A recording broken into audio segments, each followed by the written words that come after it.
Absolutely, a tough job on his hands in general, but a tough job tonight as well. Now, Thomas Frank has also got a big job. His first 12 games at Tottenham, though, have brought stability, it's brought structure, it has brought flashes of promise as well, but there are still questions, of course, about their attacking edge, as we've just been discussing tonight. After the break, we will be hearing from the Spurs manager.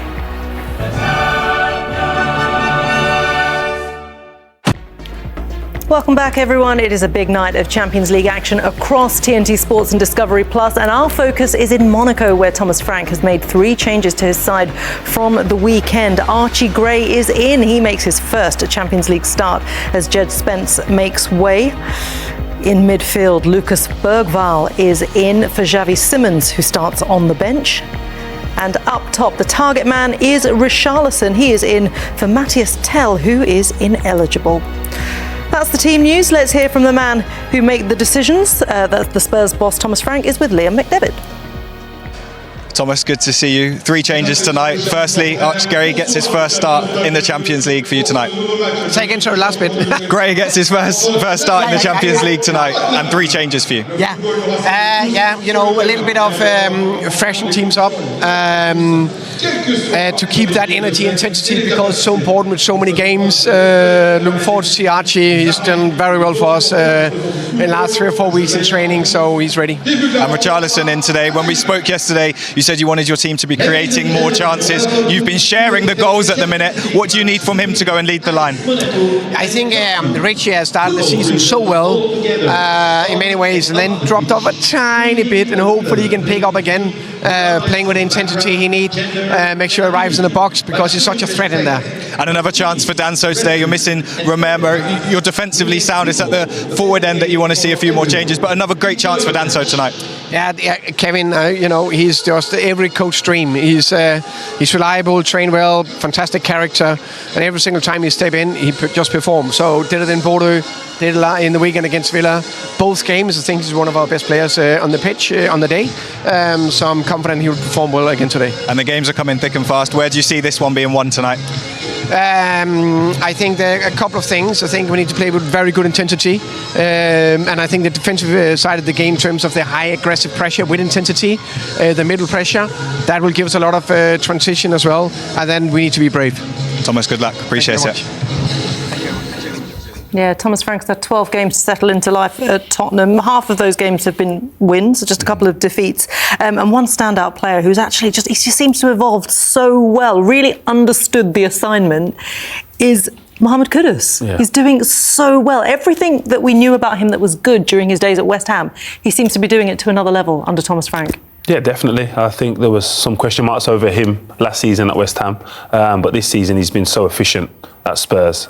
Without being glamorous in the greatest respect, I don't think he's set the world alight, but I think as a teammate, you know what you're getting. You're getting 100% effort and a lot of quality. And when he's in the wide areas, his one goal is to get the ball in the box. And there's no better than me. Strikers and forwards want to know that their winger is going to put crosses into the box. Yeah, 1 goal, 4 assists so far. But under Frank, he just has that.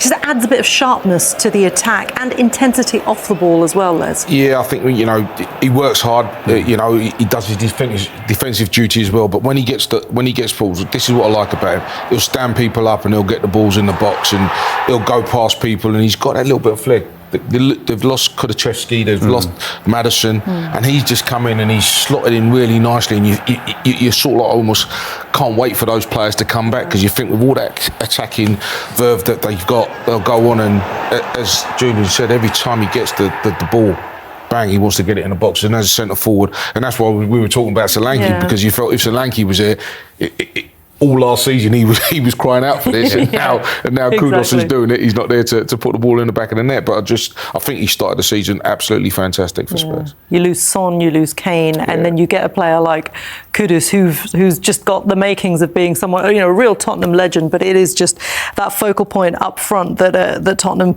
don't have. But they do have the goals shared through other players, and you know, we've been talking about this. You know, Brennan Johnson, João Paulinho, Richarlison, Mickey van der Ven, they've all got 3 each. But there are other players who need to step up as well. You've got Tell, who's obviously not playing in this one, Odobert, Simons, Richarlison. They do struggle a little bit, don't they? Yeah, I think Odobert has been a bit of a disappointment in terms of his goal output. the other boys that you mentioned. Okay, Simon's, like I said, he's gonna take a bit of time, and I think once he gets to the pace of the Premier League properly and he settles in, I think the goals will come and the assists will come for him. But yeah, they're sharing the goals out. You know, a lot of teams would cry out for that. You know, if the centre forward's not scoring, is somebody else scoring? And they've got that at the moment. So it's made for when the centre forward comes back. You know, Richarlison's playing tonight, and hopefully he can bag a couple, because at the start of the season, like I said, he was on fire. It feels like a big project in the making, doesn't it, under Thomas Frank? But you know, whereas last season under Ange Postecoglou, there were times when you could beat the best side in the world and then you could lose against a relegation candidate, whereas with Thomas Frank it feels that there's a bit more pragmatism, and once all those missing pieces fall into place, that Spurs, do you believe, could be a force to be reckoned with? Yeah, definitely. I think last season they were obviously a more cup-winning team. I think they had that, and obviously they went on to win that eluding trophy. So you can't disrespect what Ange did, but in regards to where they need to be consistently to mount a challenge for the top four, which is what they want to do.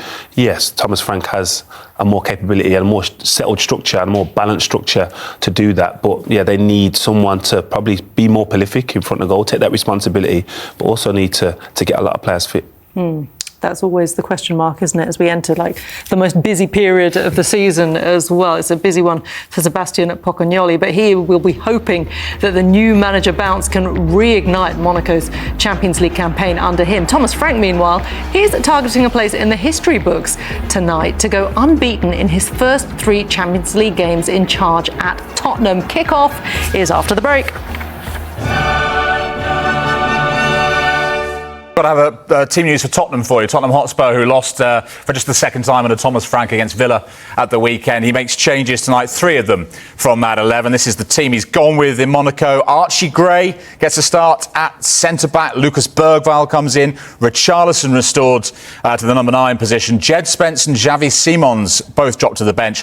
No Matis Tel in the Champions League squad, so he drops out completely. Eric Dier, by the way, ruled out of a reunion against Spurs, who made 365 appearances for. He can't play against them because he has a hamstring injury. He's picking up results, but like Tim said, I think the next few games, they've got some tough games coming up, so we can probably start to judge them after those games. Lots of attacking options. What about the striker situation, though, Clinton? Matis Tel isn't available. He started at the weekend, so Richarlison comes back into the lineup. Is he the answer in the absence of Solanke? Well, he's done all right, but that's the problem. I think they need a number 9, and that's including Solanke. He's obviously not fit enough at the moment, but you talk about the creative players, they do need the likes of Kulusevski in particular. I think they're missing him. I think he's outstanding, but they brought in Kolo Muani, but he's been injured. He came on the other day, missed a good opportunity when he came across, a bit ring rusty to be fair. I think he played 45 minutes in a reserve game, so they have brought him a French international. He's obviously on loan, but can he come in and score the goals? Who knows, Jules, but that is a problem position, and it's just been okay from Thomas Frank. It's been decent, but it's been how Thomas Frank is under Brentford. Tottenham fans can't think it's going to be stylish football, because that's not Thomas Frank. Thomas Frank will get in there and he's a set piece king, to be fair. The way he wants to take his long throws with Danso in the team and stuff like that. So it's not going to be attractive football, that's for sure. As I say, set pieces is what he's strong at.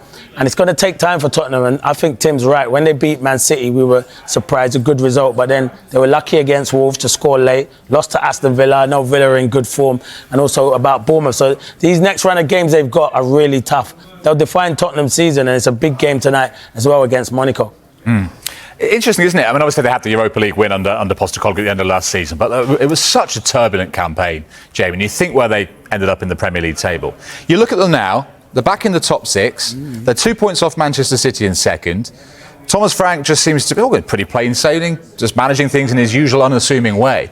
Isn't this exactly what Spurs needed at the start of this season? Yeah, I think so, but fans think differently, Jules. You're a fan yourself of a team, and you're moaning one week and you're happy the next. How very dare you? I think he's happy at the moment. Yeah, he's all right at the moment. That's the case in point. You're happy at the moment, but you're not always happy. And I think that you can't let that dictate what you're trying to do as a manager. I think you knew what... Owners have got to understand, and we've seen it recently. I know no one gets any time, but... You're the one who's recruited a manager, so there shouldn't be any shocks when they come in and they're doing a certain way, or they're managing a certain way, or playing with a certain style. We know what Thomas Frank is about. He's done a fantastic job. I think he's a brilliant manager, and I think he deserved his opportunity at a bigger club that he's got. But yeah, he's going to add a bit more stability in their play, which they clearly needed.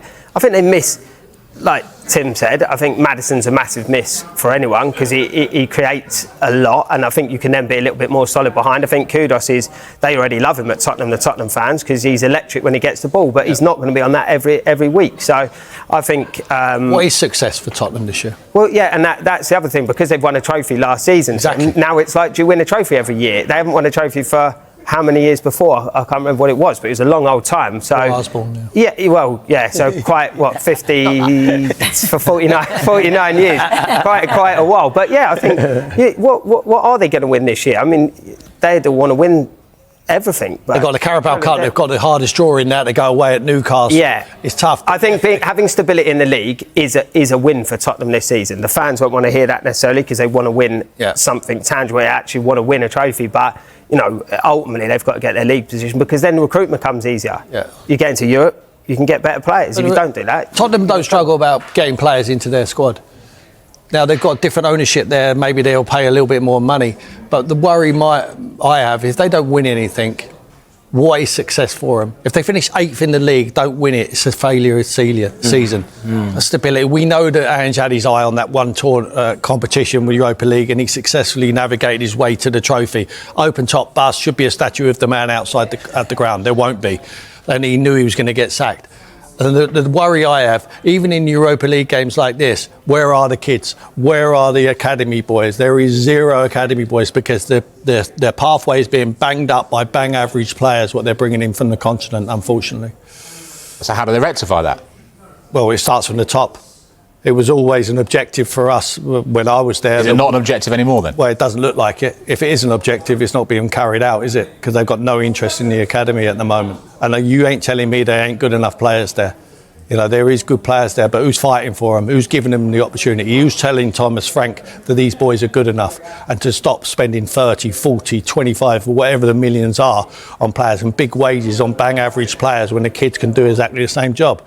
I'm not saying don't spend the money, but I'm saying collect it all together, get 80 million and make a difference player, and bring him into your squad and improve your team straight away.